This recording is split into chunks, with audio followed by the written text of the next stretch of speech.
At least I don't need a sword to kick ass and take names. GameTrailers 2012 Best of E3 Awards. Best 3DS Game. Nintendo's handheld heads its sophomore year with a rejuvenated outlook. A price cut backed by heavy-hitting releases like Super Mario 3D Land and Mario Kart 7 have helped the 3DS claw its way back into mainstream relevance. And this year's E3 highlights upcoming releases that will ensure the momentum will continue. The rumored redesign hasn't materialized, but some of the biggest names from Nintendo and friends have softened the blow. And the nominees are Castlevania Lords of Shadow, Mirror of Fate. The whip-cracking action of the Castlevania series makes its debut on the 3DS, but this time Iga isn't in the driver's seat, or even sitting shotgun.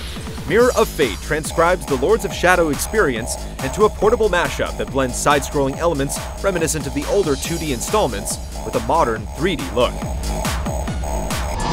Luigi's Mansion, Dark Moon.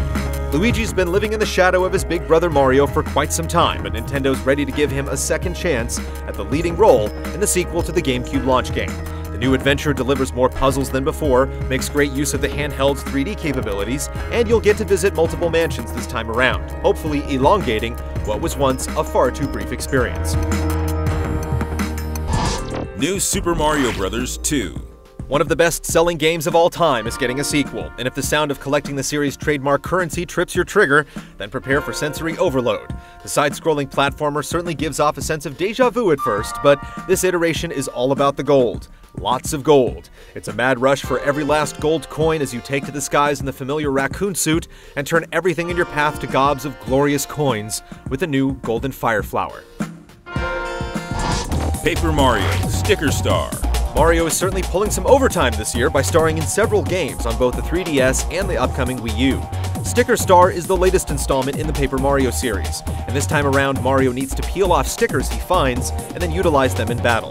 There's also plenty of platforming and puzzle solving, along with the humorous dialogue the series is known for, and the paper effect is further enhanced through the use of the system's 3D visuals.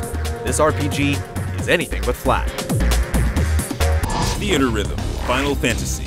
As part of the celebration of Final Fantasy's 25th anniversary, Square ENIX is once again rolling multiple games into a big crossover, only this time, it's an interesting combination of a rhythm game with RPG elements. It's a very unique concept that puts the 3DS's touchscreen to good use as you have to tap, swipe, and drag your stylus around to the beat of some of the series' most memorable tunes, sometimes culminating in captivating battle sequences. And the winner is Castlevania Lords of Shadow, Mirror of Fate. Like most everyone, we still have reservations about a 2D Castlevania in the hands of newcomers, but Dracula has risen from the grave with new gameplay mechanics and a startling presentation. It's not just the confirmation that we'll be slaying the undead in classic side-scrolling fashion, but also that we'll get to play as newly imagined versions of legendary vampire hunters Trevor and Simon Belmont, and fan favorite Alucard. Throw in full street and spot pass functionality, and you have the makings of a devilishly good action game. We've tasted it, and now we can't wait to drink.